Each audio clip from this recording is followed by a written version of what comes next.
Steps to Christ. Foreword by Ellen G. White. Few books attain a distribution reckoned in millions or exert so great an influence in the uplifting of humanity as has Steps to Christ. In countless editions, this little volume has been printed in more than 70 languages, bringing inspiration to hundreds of thousands of men and women throughout the world, even those who dwell in the remote corners of the earth.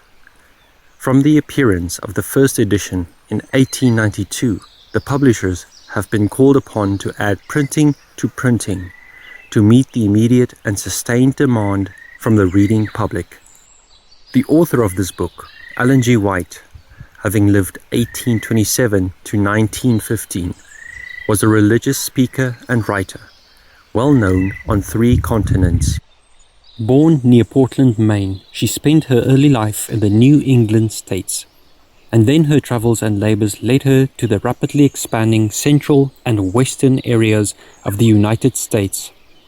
The years 1885 to 1887 she devoted to work in the leading countries of Europe, where she often addressed large audiences and continued her writing. Subsequently, she spent 9 active years in Australia and New Zealand.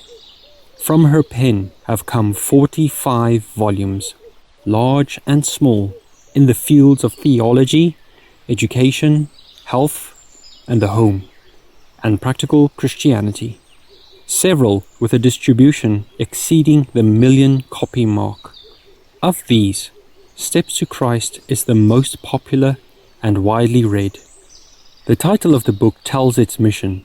It points the reader to Jesus Christ as the only one who is able to meet the needs of the soul.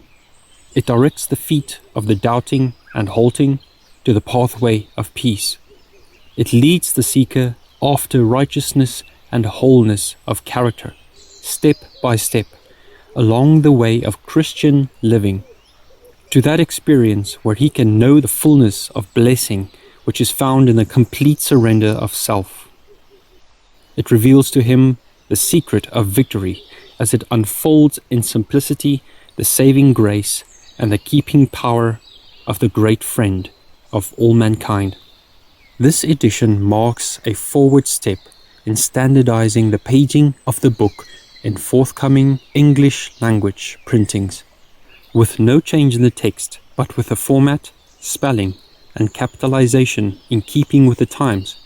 This little compendium of devotion will continue on its mission, but now in such form, regardless of the size of the type or page, as to conform to the new index to the writings of Ellen G. White.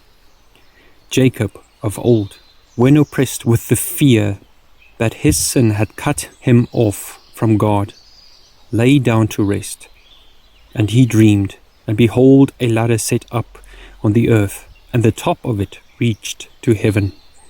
The connection between earth and heaven was thus revealed to him, and words of comfort and hope were spoken to the wanderer by him who stood at the top of the shadowy stairs, that the heavenly vision may be repeated to many as they read the story of the way of life is the sincere wish of the publishers.